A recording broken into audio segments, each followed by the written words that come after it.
नमस्कार, सभी को मेरा प्रणाम। आज मैं रामचरितमानस की वो कथा सुना रहा हूँ जब सती मैया को अपना शरीर का परित्याग करना पड़ा। कहते हैं कि शंकर जी बहुत दिनों तक समाधिस्थ रहे और माँ जो थी, माँ सीता, माँ सती माता उनके पास बैठी रही। और जब वो समाधि जग गई शंकर जी की, तब उन्होंने पूछा कि प्रभु ये बताओ, ये विमान कहाँ जा रहे हैं? आकाश मार्ग में तमाम विमान दिखाई दे रहे हैं, मुझे आप ये बताइए विमान कहाँ जा रहे हैं और किन के विमान हैं ये? उन्होंने कहा कि तुम्हारे पिता दक्ष ने कोई यज्ञ किया है और उसमें ये विमान जा रहे हैं, और चूँकि मेरे लिए तो निमंत्रण नहीं था तो तुम्हारा जाना भी ठीक नहीं है और नहीं मैं जा सकता हूँ। तो उन्होंने कहा प्रभु वो बात तो आप सही कहते हैं कि बिना निमंत्रण के नहीं जाना चाहिए, लेकिन उसमें तो ये कहा है कि यद्यपि मित्र प्रभु पितु गुरु गेहा और ज्ञानी बिन बोलेन संदेहा। तुलसीदास जी कह रहे हैं कि पिता के घर तो लड़की कभी भी जा सकती है, बुलाया जाए या न बुलाया जाए, तो मैं तो जा सकती हूँ प्रभु। उन्होंने कहा नहीं नहीं, निमंत्रण अधिक नहीं, पति का निमंत्रण नहीं है तो स्त्री को कदापि नहीं जाना चाहिए, और जो गया है तो उसका अपमान हुआ है। इसलिए मेरी राय तो यही है कि तुम न जाओ तो ज़्यादा अच्छा है। लेकिन सती माता ने क्या कहा? सती मैया ने कहा कि नहीं मैं चली जाऊंगी, कोई ऐसी नहीं है बात। फिर भी शंकर जी ने भांति अनेक संभ समझावा और तहाँ गए कल्याण। उन्होंने कहा मत जाओ, वहाँ जा कर के कोई तुम्हारा कल्याण नहीं होना है। देखिए जो देखेगा वो हंसेगा और ये कहेगा अरे देखो जी बिना बुलाए चले आए। फिर भी माता सती वहाँ पहुँच गई। तो उन्होंने कहा कि दो गण उन्होंने शंकर जी ने उनके साथ कर दिए और सती मैया जो थी अपने पिता के घर दक्ष राजा दक्ष के पास पहुँच गई। तो पिता भवन जब गई भवानी, दक्ष त्रास काहुन सनमानी। दक्ष राजा जो दक्ष थे उनके प्रजापति दक्ष, वो बहुत ज़्यादा असंतुष्ट थे शंकर जी से, तो उन्होंने कोई आव भगत नहीं की। जब वहाँ सती माता पहुँच गई तो उन्होंने कोई आव भगत नहीं की। और सादर भले ही मिली एक माता, भगनी मिली बहुत मुस्काता। बहनें जो थी बड़ी मुस्कराए कि मिलेंगे, जेऊ आई गई देखो बिना बुलाए। तो उन्हें बड़ा अंदर ही अंदर बड़ा संताप हुआ कि बहुत गलत हुआ ये तो, कि दक्षन कहू पूछी कुशलाता, सीत सतह बिलो के जरे सब गाता। और जब राजा दक्ष ने, जब दक्ष प्रजापति ने, उनके पिताश्री ने उन्हें देखा कि ये आ गई हैं तो उन्हें बड़ा बुरा लगा कि ये बिना बुलाए चली आई। भले ही पिता का घर क्यों न हो, लेकिन निमंत्रण होना बहुत ज़रूरी है। लेकिन ये लोग नहीं समझते हैं कि उसका क्या परिणाम हुआ। तुलसीदास जी ने इसका बड़ा अच्छा वर्णन किया है। तुलसीदास जी कहते हैं कि माता जरूर एक ऐसी मिली, सादर भले ही मिली एक माता। ये कहते हैं दुनिया के लोग रूठ जाए लेकिन माता नहीं रूठती।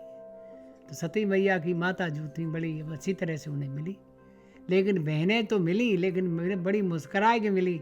उनके मुस्कराने में भी अंदर एक दोष था, एक खोट छिपा हुआ था कि कहीं भी इन्हें बुलाया नहीं गया और देखो ये ज़बरदस्ती यहाँ चली आई।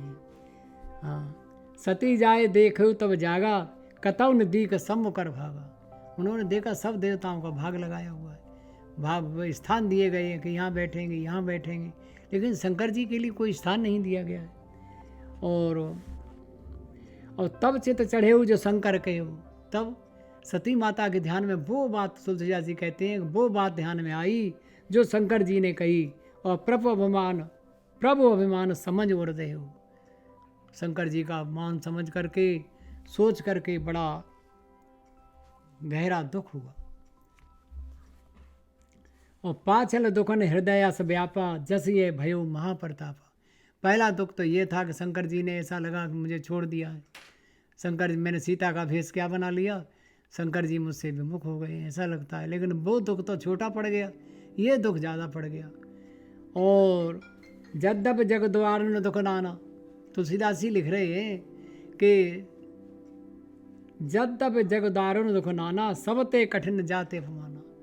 सबसे ज़्यादा अपमान वो है कि कोई अपना ही मनुष्य, जब अपना ही परिजन, अपना ही संबंधी, अपना ही मित्र, अपना ही संबंधी सगा कोई इस प्रकार का दुराव करने लगे तो मन ही मन बड़ा बुरा लगता है। तुलसीदास जी ने बड़ी अच्छी रचना की है इसमें कि देखो, पिताश्री का घर भी हो लेकिन बुलाई मत, बिना बुलाई मत जाओ, बिना निमंत्रण के जाना कभी भी अच्छा नहीं होता। और समझ सो सतह भयवत क्रोधा, बहुविध जननी कीन प्रबोधा। जब इतना क्रोध हो गया तो माता ने उन्हें समझाया भी, लेकिन उनकी समझ में सती मैया की में कुछ न आया।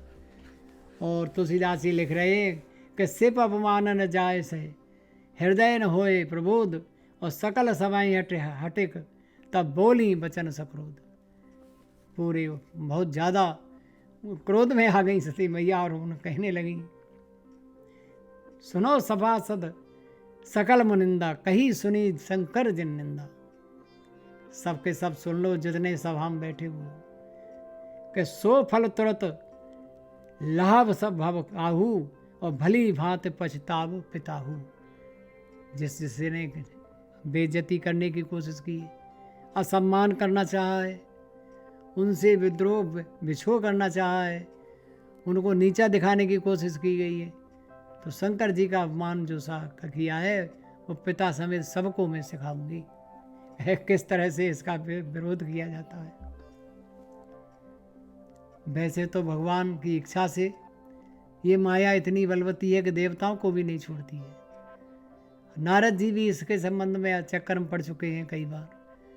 और जय बहु बार न चावा मोही, सोई व्यापी विहंग पत होई। जब काकभूषण जी को देखा तो नारद जी ने भी यही कहा था कि जय बहु बार न चावा मोही, और सोई व्यापी विहंग पत होई। ये पक्षियों के राजा। ठीक इसी तरह से सती मैया के साथ भी यही हुआ कि संत संभ श्रीपति अभवाता, सुनिए जहाँ ता अस मर्यादा, और काटिए तास जीव जो वसाई, और श्रवण मूद नत चलिए पराई, और जगत आत्मा महेश पुरारी, जगत जनक सबके हितकारी। शंकर जी ने तो कभी किसी का बुरा किया ही नहीं। जब सब देवता बड़े देर से प्रसन्न होते हैं तो कहा जाता है कि हमारे भोले बाबा बहुत जल्दी प्रसन्न हो जाते हैं, बड़ी जल्दी दया करने वाले हैं। समस्त कोटि कोटि देवताओं में हमारे शंकर जी बड़ी शीघ्र मदद देने वाले देव हैं। और उनका भी यहाँ विरोध किया। मैया कह रही हैं, सती मैया कह रही हैं कि ऐसे देव का भी, और पिता मंद निंदत ते ही, दत्त शुक्र संभव ये देही। हे पिता, तूने ऐसे जगदीश्वर, ऐसे अलौकिक देवादिदेव महादेव का जो निरादर किया है, और मेरी देह जो है तेरे से संभव हुई है, इसलिए तजिया तुरंत देह ते हुई तू, उर्धर चंद्र मोल फिरस के तू। मैं उसी शंकर, उसी भगवान के लिए, उसी जगदीश्वर के लिए, उन्हीं जगदेव, उन्हीं महादेवों के महादेव के लिए ये अपना शरीर बलिदान कर दूंगी, क्योंकि मैं उनका अपमान सहन नहीं कर सकती। और अस कहे जोग अग्न तन जा रहा, ऐसा करके जो हवन कुंड चल रहा था, हवन चल रहा था, मैया जो थी सती माता उसमें कूद गई। अस कहे जोग अग्न तन जा रहा, भयो सकल मक हाहाकारा। और उस मक कहते यज्ञ को, यज्ञ में हाहाकार मच गई। मैया ने अपने शरीर को उसमें डाल दिया। तो क्या है, एक लड़की जो अपने घर आई हुई है, एक साधारण सी बात है। तुलसीदास जी लिख रहे हैं कि देखो, ऐसे लोग भी उस युग में भी थे जिन्होंने ये नहीं देखा कि हमारी बेटी आई हुई है, ला उसका सत्कार करें। तो भक्तजनों, जो आवे उसका हमेशा आदर करना चाहिए। लिखा है एक जगह तुलसीदास जी ने कि कोटि विप्रपद लागे जाहू, आ वही शरण तजो नहीं ताहू। लेकिन उस दक्ष राजा, दक्ष अभिमान में आ गए। और अभिमान में आकर के क्या किया उन्होंने अपनी बेटी का ही तिरस्कार कर दिया, अपने दामाद का ही तिरस्कार कर दिया, देवादिदेव महादेव को नहीं बुलाया। ये अभिमान क्या, अभिमान जनित जो उन्हें ये माया जनित अभिमान जो उन्हें हुआ, अहंकार हुआ, उसका विनाश तो होना संभव ही था।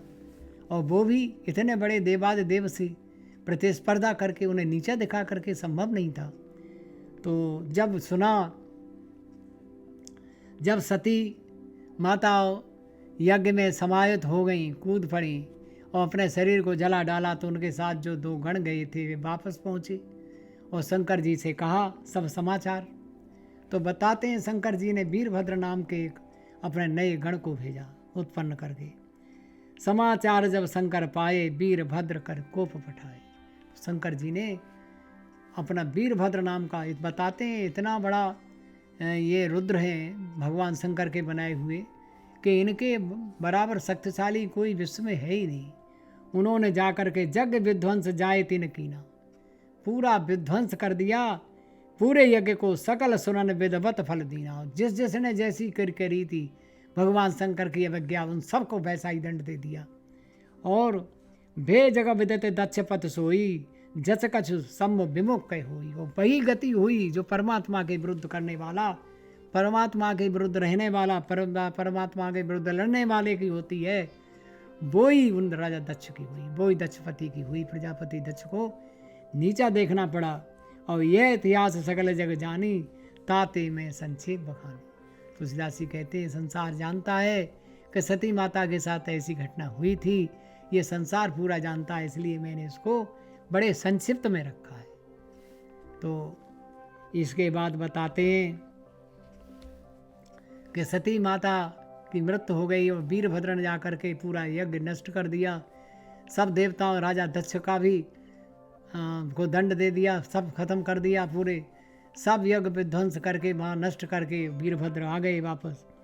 और उसके बाद उन्होंने फिर इस बात के लिए तैयार किया उन्हें कि अब ऐसा भविष्य में कभी नहीं होना चाहिए। तो साथियों, भक्तजनों, मैं यहीं प्रणाम करता हूँ, आप सबको नमस्कार करता हूँ।